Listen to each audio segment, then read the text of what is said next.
Healing. Who can be a healer and who cannot? The topic of healing, which we shall be discussing today, is of interest to everyone, both to those who practice healing and to those who do not.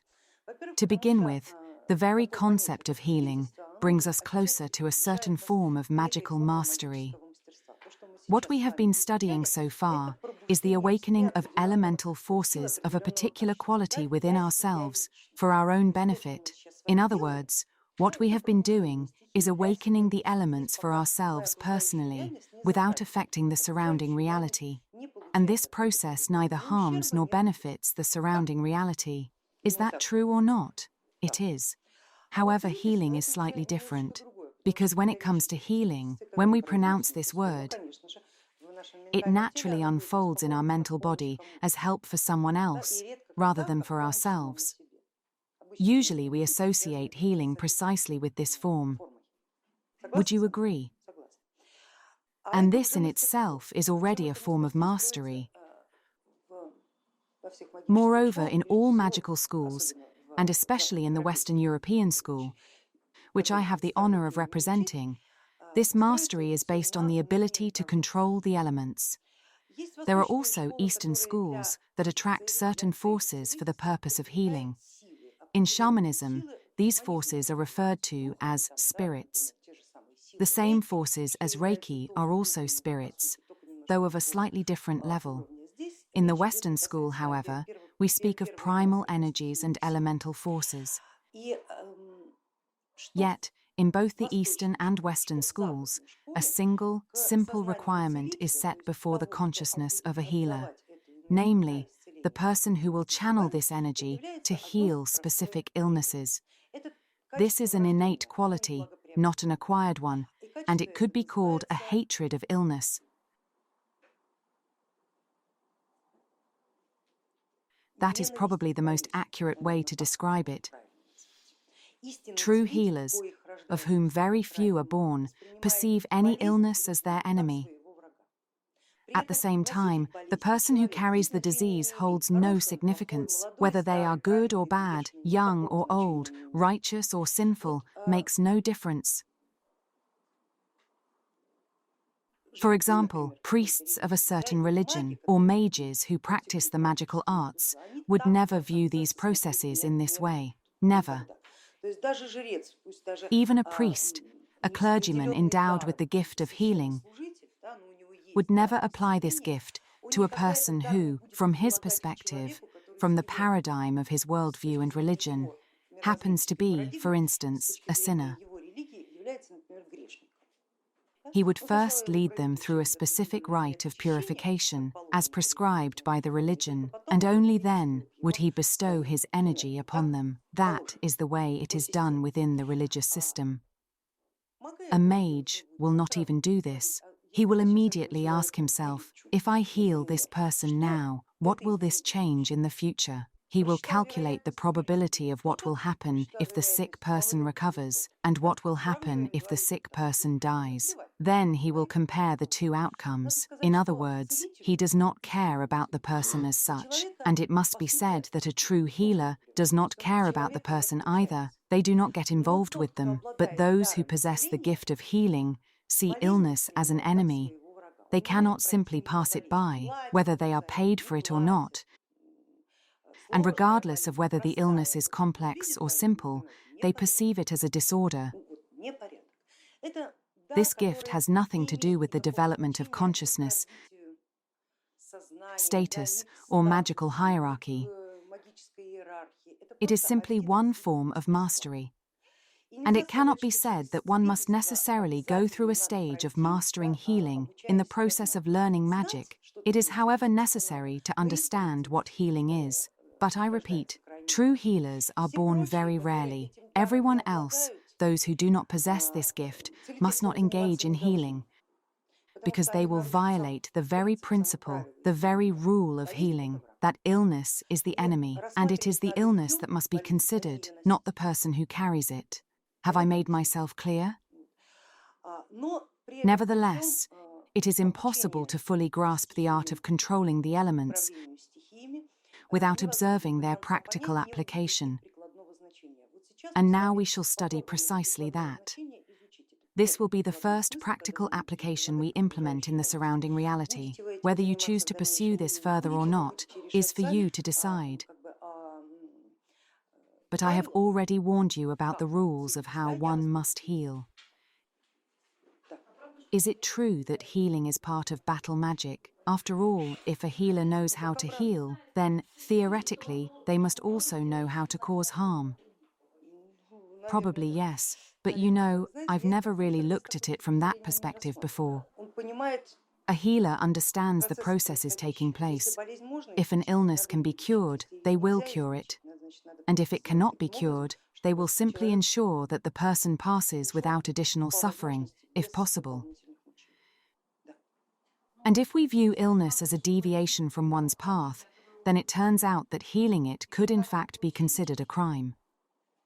That is precisely how a mage or a priest would think, but a true healer wouldn't see it that way. For them, it makes no difference whether a person is following their own path or someone else's. They see illness, and to them, it is the enemy, and an enemy must be destroyed. Illness is the enemy. So now let us return to the subject of our work and focus on the technique of the process itself. According to elemental magic, illness occurs when a person develops a persistent imbalance of the elements. And at the same time, the surrounding reality is structured in such a way that it cannot compensate for this imbalance. For example, a woman may be with a man who is entirely unsuitable for her, whom she has bound to herself using a love spell, let's say. He does not suit her in any way, neither psychologically nor in terms of their elemental combinations. Yet she holds him close by magical force, creating an imbalance. Moreover, this imbalance forms within both of them. As a result, both the man and the woman begin to undergo certain processes which over time become irreversible. They start to develop illnesses, but why? Because they are not compatible with each other in terms of the elements. They were already imbalanced, came together because of a love spell, and became even more imbalanced, and no one can properly compensate for them with the elements, neither for him nor for her. As a result, illness arises, a lasting illness. Or, for example, a person out of fear, or for some other reason, works in a company where the density of the field, formed by the elements, is harmful to them. But the fear of losing their job prevents them from noticing this, and so by constantly immersing themselves in this field, they will increasingly intensify this elemental imbalance. In fact, if we were free on the level of the Buddhic body, both the space around us and we ourselves would naturally find the right partner, the right company, or collective, capable of compensating us with the elements we lack, and in their company, we would feel significantly better. I believe that each of you, especially those who have experienced illness, also know that there are certain groups of people, or even particular individuals, beside whom you feel good, and others beside whom you feel bad. And why can a healer, a true healer, be beside any person? Because their consciousness remains constantly within the elemental cross. It is simply their natural state. And when you constantly remain within the elemental cross, you don't care in the slightest who around you is in a state of imbalance. It simply doesn't affect you. This is precisely why a true healer will never fall ill, but only a true one. Anyone whose assemblage point is not held at the level of the Sahasrara chakra must never become a healer. This includes those whose assemblage point is ready to shift instantly due to fear, the belief that they will end up in the wrong kind of space, or the conviction that if I don't heal this person right now, the world will end, or at the very least, my sense of self-importance will suffer greatly. Because the ability to hold one's consciousness at the elemental cross is something you either have or you don't. While it can be developed, you must understand that this can only be achieved through an immensely powerful transformation of your consciousness, starting at the level of the etheric body and culminating at the level of the Buddhic body. And this is precisely what we have been discussing here. In practice, true healers don't usually face such a problem, as their consciousness is able to maintain the focus of attention at the level of the Sahasrara chakra and hold the elemental cross. Moreover, they possess the ability to freely shift the assemblage point through all the subtle bodies, to wherever it is needed. What's more, the assemblage point never sticks for long on any of the subtle bodies. The moment they finish their healing work, it returns to the Sahasrara just as easily as it shifted from there. In other words, they don't need to do anything additional, and this quality is innate. Usually such people are called either saints or the blessed. This truly manifests in their psyche and personality in precisely this way. This so-called holy foolishness, if you'll pardon the expression, as it's usually perceived by those around them, is, in fact, the result of the person having no rigid attachments at the level of the Buddhic body. They possess neither a sense of self-importance, nor a sense of their own significance, nor any sense of guilt, and this, you'll have to admit, makes for a completely antisocial personality. Well, think about it. What kind of person has no sense of pride in themselves? What sort of spineless creature is that? Or someone who doesn't feel guilty about anything at all? How is that even possible? That's an entirely antisocial person. However, at the same time, it's precisely these antisocial people who are most likely to possess healing abilities. And for this very reason, in Christianity, and particularly in Orthodoxy, all the great saints and healers were somewhat otherworldly, wouldn't you agree? So if you're interested in the subject of sacred healing itself, take a closer look. You'll start to notice certain patterns. But for now, we need to focus on mastering the technique. Because whether or not you choose to practice healing, you still need to understand how it's done. Let's take a look at what we've got so far. Unfortunately, all our imperfections immediately become apparent. After all, it's one thing to awaken the elements within ourselves, and quite another to sense their presence in the external world. From these two practical sessions, we can draw the following conclusions. Firstly, if you have problems holding the elemental cross, you will notice this immediately. This is therefore the first skill you need to develop, not only for healing practice, but also to become more independent and stable in this respect. The elemental cross is fundamental to any kind of magic, no matter what type of magic you're working with, whether runic, tarot, or anything else. You must be able to hold the elemental cross. That's the first point.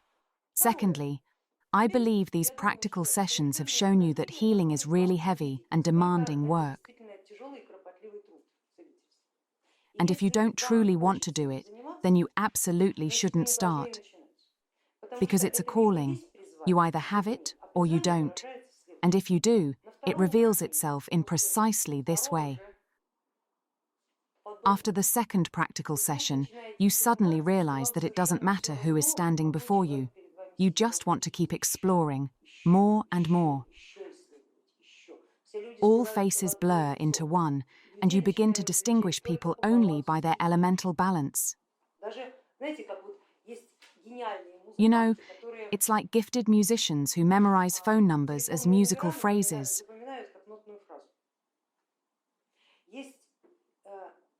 Or talented artists who recognize a person by the imprint of their aura. In much the same way, a healer recognizes a person by their elemental imbalance. They don't remember their face or what they were wearing, nor do they recall their status, but they do remember that this person had fire as their dominant element and water as their deficient element. And most importantly, a healer never grows tired of this process.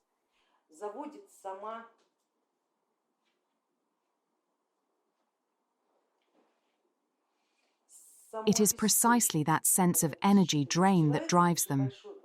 When they scan a person, they do lose a great deal of energy. But this very effort motivates them to replenish themselves repeatedly with new impressions, experiences, and knowledge. This practice, the one I've just shown you,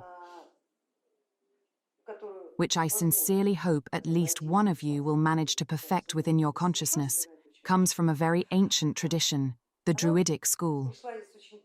And of course, it didn't take them just an hour and a half to master it there. Developing the ability to perceive elemental vibrations from the surrounding space took about 5 or 6 years in the initial stage of the school. The apprentices simply had to learn to perceive these vibrations over and over. At this stage, they also learned to hold the elemental cross while going without food and functioning on little sleep. In other words, they gradually developed a particular skill.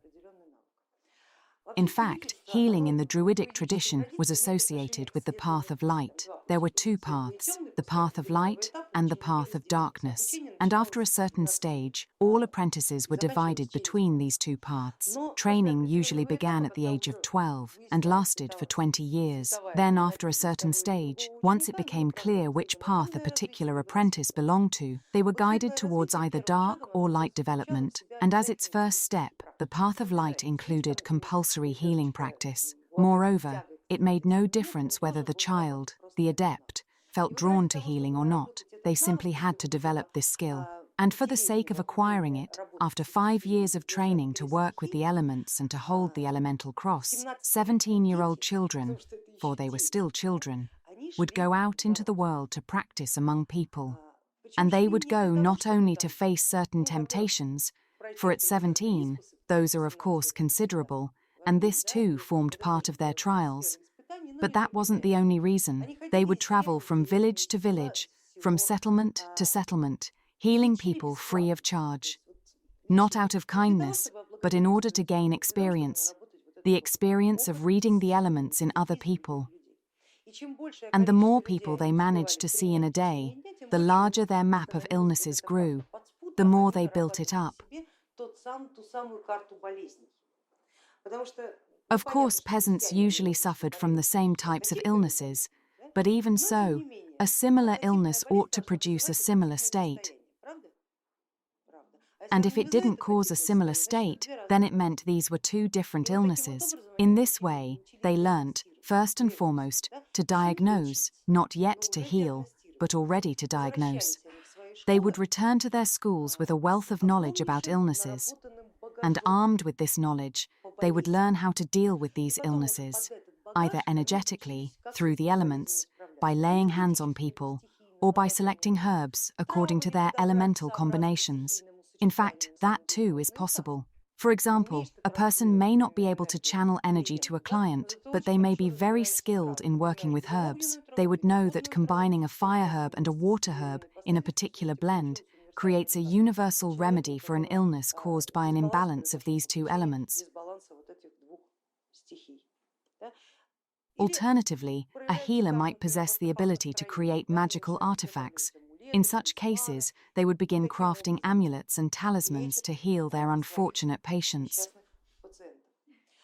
But the most important thing about this practice was seeing as many people as possible until all their faces merged into one, the single face of illness. Because illness is the enemy, and illness must be seen as the enemy, a true enemy. After all, it's only for the sake of victory over an enemy that you'll endure hardships, study for many years, refuse to spare yourself, and accumulate knowledge. For if you don't see illness as your enemy, how long will you persist? You already burned out after the second practical session. Keep that in mind. But if after the first, second, or third practice, you suddenly feel excited and eager for more, and find yourself wondering who else you could try it with, pay very close attention to that feeling. This is a sign that you need to develop this quality. Perhaps your inner nature has sensed its own mastery, something you're meant to develop.